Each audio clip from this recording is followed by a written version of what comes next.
Hi guys, welcome back to my channel. The case that I'm going to be looking into today is the case of Carrie Nelson. She would actually be murdered at her place of work, which is, it's heartbreaking what happened to her. It is with everyone obviously, but yeah, we're going to jump right in.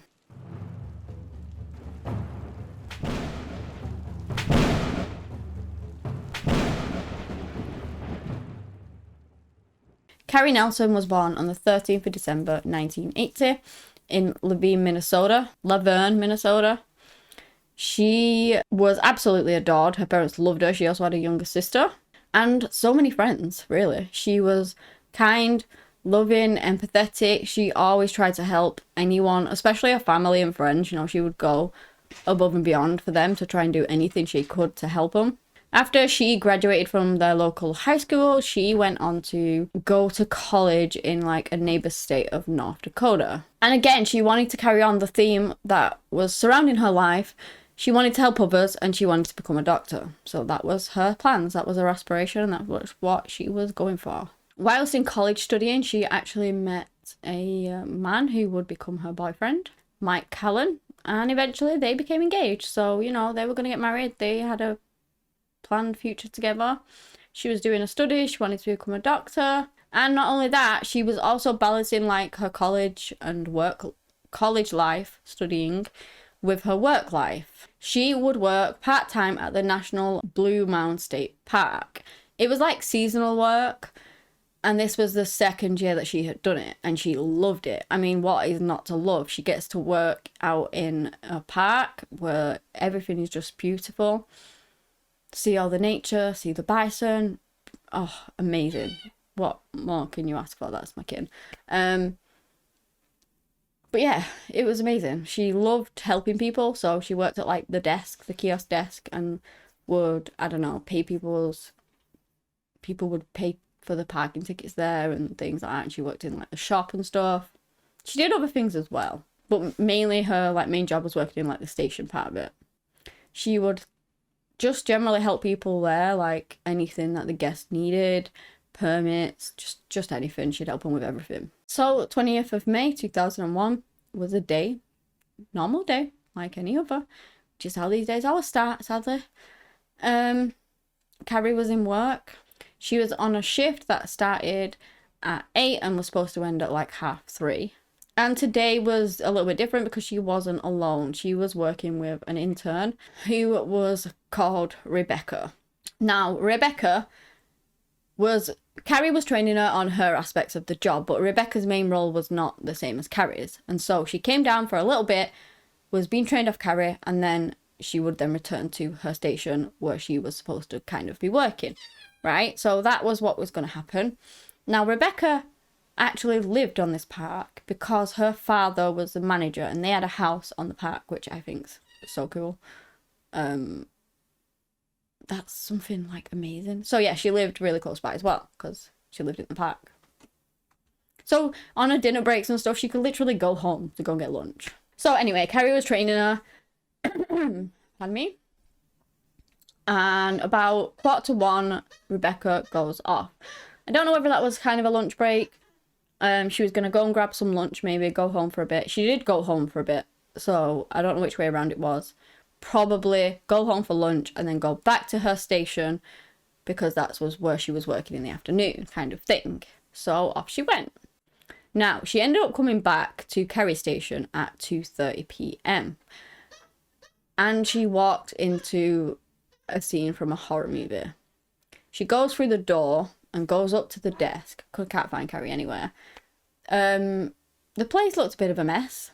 And then as she's approaching the desk, sort of behind the desk and on the floor, Carrie was laid there in a pool of her own blood. And yeah, Rebecca was like, what the hell? She was so shocked. Can you imagine walking into something like that?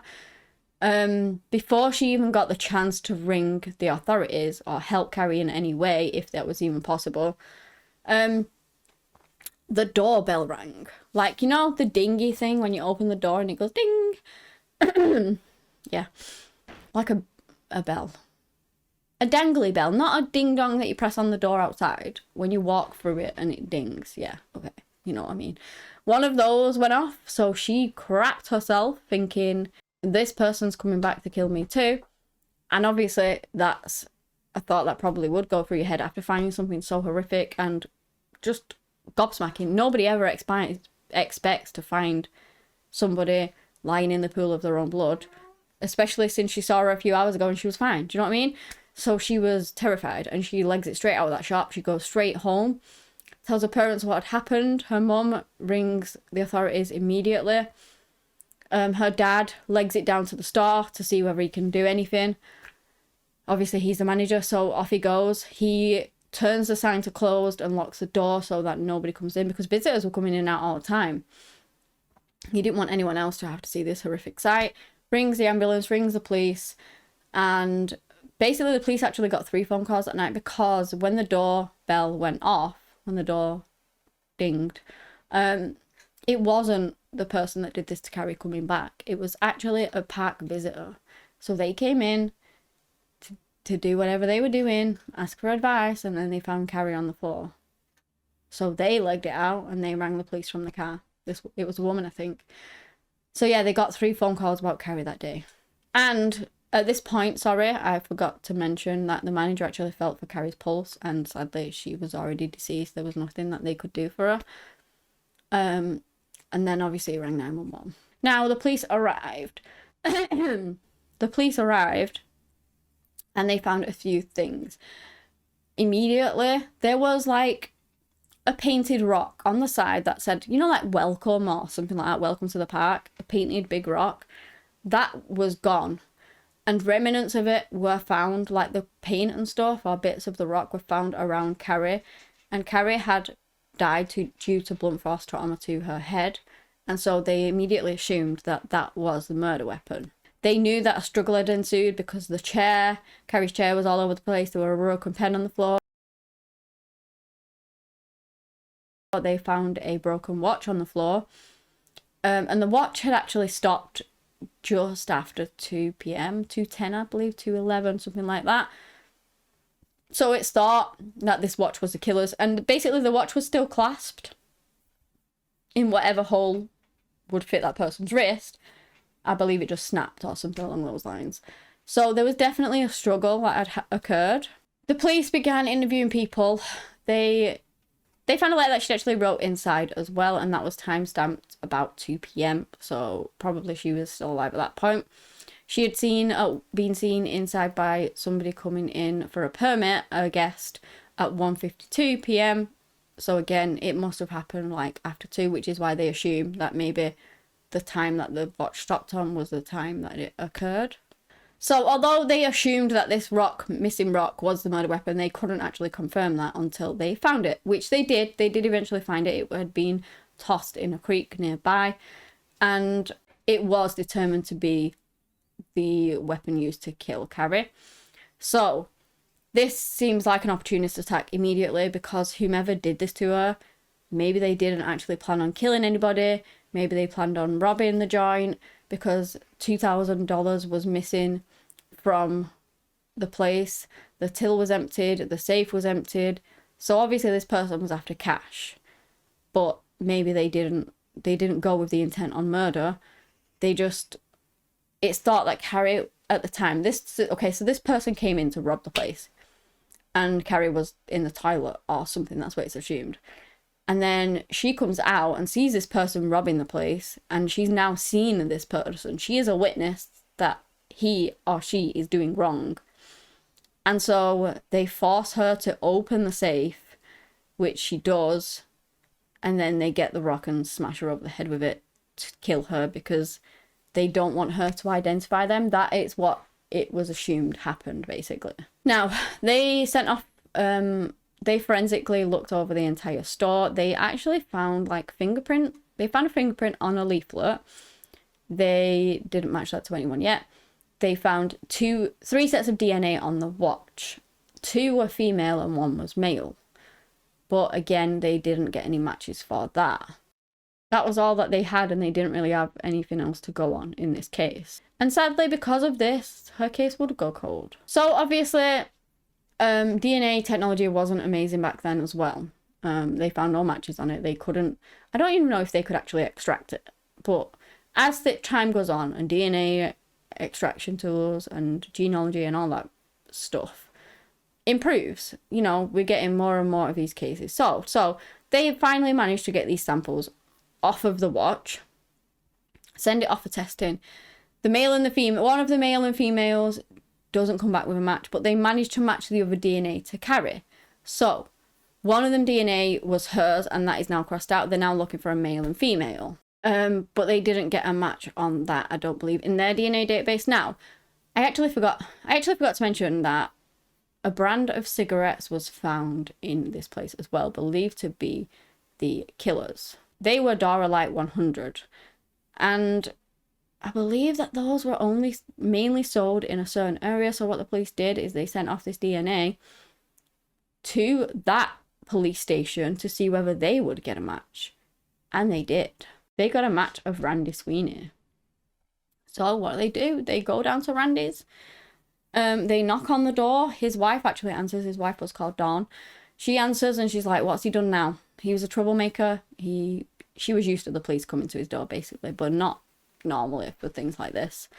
He would rob things, you know, steal things all the time. It was what he did. So she was used to it. Basically, when they told, she was like, what's he done now? They told her that they wanted to question Randy with regards to a murder, and she was devastatedly heartbroken. They showed her this watch and said, is this your husband? And she said yes. Now the thing is that she actually panics here because she has a habit of wearing Randy's watches, and she had previously worn that watch. So she was really worried that her DNA would be on that watch, and she literally had nothing to do with Carrie's murder. So she was panicking and devastated and crying that she might be being tied in with a murder that she did not commit. When they took her DNA, it matched for the other female DNA that was on the watch. So it makes sense. She wore his watch because she was his wife and she used to, and then he wore it and he was the one that attacked Carrie, and Carrie must have grabbed it and pulled it off or something, and that's why her DNA was on it too. So she really cooperated with the police. She did everything possible to help them. She even managed to find photos of Randy wearing this watch. She managed to find photos of that cigarette brand, of him actually smoking that cigarette. And even the watch on the photo was on the same clasp hole that it was on when they found it. The same brand of cigarette. Apparently he used to just buy the cheapest one he could, and at the time that is what he used to smoke at the time of it happening. Obviously this is some time later, years even later. The reason she wore it was because it took blood pressure as well. So that is, she needed her blood pressure to be taken, which is why she wore it. She, I believe from witnesses as well, something I've neglected to mention, they saw a light coloured car in the area. Dawn then confirmed that she also had a light coloured car. She would often share it with Randy, and sometimes maybe he would take her to work and then take the car, or she'd have the car and then he'd go and pick it up and take it so that he could do whatever he wanted. And so with Dawn's help, they were building up this really solid case against Randy.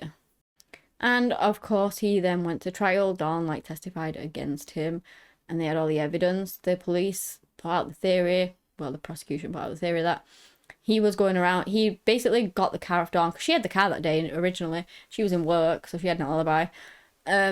He got the car off of her, drove around, and he was looking for somebody to rob. He ended up at the park thinking maybe it was empty or desolate, an easy place to go to rob. He goes inside, no one's there, so he begins robbing the joint, and then Carrie walks out, and that is when everything happened. He then fled, leaving Carrie dying, dead at that point. He took the rock with him, threw it in the creek, went home like any other day. And it's probably because it was a public area why everything was so hastily, and he really panicked and just legged it out there, because anyone could have walked in at any point. And I mean, when Rebecca was in there, somebody did walk in and found Carrie as well. So, you know, he was trying to rush things. And that's probably why he didn't notice that he'd left his fags or his watch behind. You know, all of these important things that ended up catching him in the end, which is amazing. Also, they took his fingerprints. Remember the flyer I said they found a fingerprint on a flyer, right? They took his fingerprints. He was trying to deny all of this and say it wasn't him. And basically that his DNA and his watch and everything or whatever was there because he'd been there previously. Okay. The fingerprint was there because he'd previously picked up those leaflets and he was there weeks ago. Whatever. The funny thing is that leaflet was printed about 2 days before, you know, or a day before. Not long before Carrie's murder. Basically, it was a very new print. And so he couldn't have gotten his fingerprints on it months or weeks prior because that leaflet didn't exist then. So, you know, they had a very solid case against him. It only took the jury 6 hours to find him guilty of Carrie Nelson's murder. And he was sentenced to life in prison. Thank goodness. Yeah, that's just awful. Like, she was in work. She was going to be a doctor. Everything, a whole life ahead of her. And this guy just takes it all away from her. My heart absolutely breaks for Carrie, her family, friends. This monster at least is behind bars. Not that it brings any peace to anyone because of that, because he just shouldn't have done it in the first place. But yeah, that's it. That's the end of the case. If you guys have enjoyed this video, give me a thumbs up. Subscribe to the channel for similar content. Anyway, that's all I have today on the case of Carrie Nelson. Thank you so much for watching. And until next time, bye.